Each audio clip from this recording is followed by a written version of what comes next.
ಎಲ್ರಿಗೂ ನಮಸ್ಕಾರ. ನಂದಿದು ಮೊದಲನೇ ಸಿನಿಮಾ. ಆ್ಯಕ್ಚುಲಿ ನಾನು ಒಬ್ಬ ಕ್ರಿಕೆಟ್ ಪ್ಲೇಯರ್ ಆಗಬೇಕು ಅಂತ ಅನ್ಕೊಂಡಿದ್ದು. ಅದಕ್ಕೋಸ್ಕರ ಪ್ರಾಕ್ಟೀಸ್ ಎಲ್ಲ ಮಾಡ್ತಿದ್ದೆಲ್ಲ, ಕೋಚಿಂಗ್ ಮಾಡ್ತಿದ್ದೆ.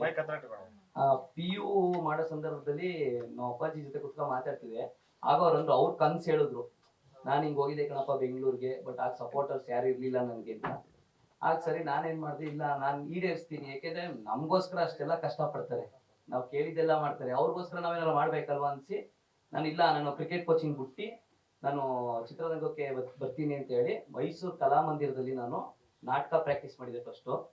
ಅದಾದಮೇಲೆ ನವರಸ ನಟನ ಅಕಾಡೆಮಿ ಮಾಲೂರು ಸರ್ ಅಲ್ಲಿ ಬಂದು ಅಲ್ಲಿ 4 months ಕೋರ್ಸ್ ಮುಗಿಸಿ ನಂತರ ಮತ್ತೆ ನಾನು M.Com ಜಾಯ್ನ್ ಆದೆ. M.Com ಜಾಯ್ನ್ ಆದಾಗೂ ಬಟ್ ನನ್ನ ಮೈಂಡ್ ಇದ್ದಿದ್ದೇನು ಅಂದರೆ, ಇಲ್ಲ ಅವ್ರ ಆಸೆ ಈಡೇರಿಸಬೇಕು, M.Com ಮಾಡೋಕೆ 2 years ಆಗೋದು, ಇಲ್ಲ ಏನಾದ್ರು ಮಾಡಬೇಕು, ಅಚೀವ್ ಮಾಡಬೇಕು ಅಂತೇಳಿ ಆಗ M.Com ನಾವು ಡ್ರಾಪ್ ಔಟ್ ಮಾಡಿ, ಆಗ ಇಲ್ಲ ನಾನು ಮಾಡ್ತೀನಿ ಅಂತಂದ್ರೆ ಚಾನ್ಸ್ಗೋಸ್ಕರ ಹುಡುಕ್ತೆ ಸರ್, ತುಂಬಾ ಕಡೆ ಎಲ್ಲ ಕೇಳಿದೆ, ಬಟ್ ಎಲ್ಲೂ ಸಿಗ್ಲಿಲ್ಲ. ಆಗ ಸಿಕ್ಕಿದ್ದೆ ನನಗೆ ಸಿದ್ದೇಗೌಡರು ಸರ್. ಅವರು ಹತ್ರ ಹೋದಾಗ ನೀವು ಅಲ್ಲ, ನಾನು ನೋಡಿದ್ರು ನಾನು ಆಕ್ಟಿಂಗ್ ಮಾಡಿದ್ದು ಪ್ರತಿಯೊಂದು, ಅಲ್ಲಿ ಕ್ಲಾಸಲ್ಲಿ ಕಲ್ತಿದ್ದು ಪ್ರತಿಯೊಂದನ್ನು ಅವ್ರಿಗೆ ತೋರಿಸ್ದೆ.